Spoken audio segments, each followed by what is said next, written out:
Bonjour à tous, je reviens parce que hier j'ai répondu à un commentaire sur le fait que j'étais pas sympa avec Olivier Victor et que je ferais mieux comment dire, de détruire ses arguments les uns après les autres. Et j'expliquais en commentaire que ben, j'avais pas le temps, j'avais pas l'envie voilà, de développer mes vidéos plus que ça. Ce qui me fait réagir par rapport à Olivier Victor, c'est que c'est un gourou de YouTube, enfin de VK maintenant, qui sectarise son public.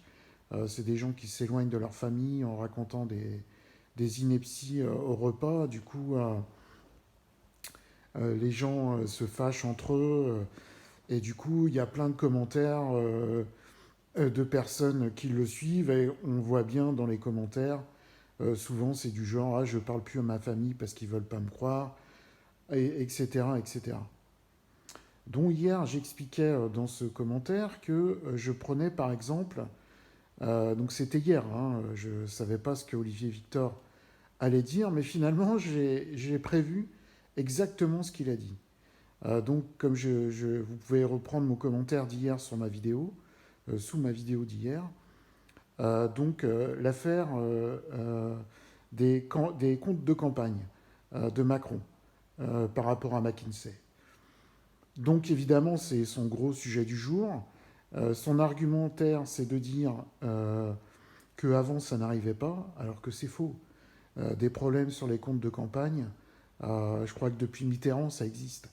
Donc à chaque élection, qu'elle soit présidentielle ou législative, il y a des problèmes sur les comptes de campagne. Donc ça arrive à chaque président quasiment.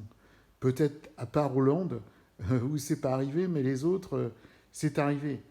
Et vous verrez, vous regarderez en faisant vos recherches, comme disent tous ces fameux alerteurs, vous verrez que ça finit jamais sur rien du tout, quoi. Voilà. Euh, et donc, j'ai même été jusqu'à dire prévoir sa phrase de fin de cette petite nouvelle-là, c'est on va suivre ça de près. Donc vous regardez sa vidéo d'aujourd'hui, c'est exactement ce que j'ai prévu hier. Salutations.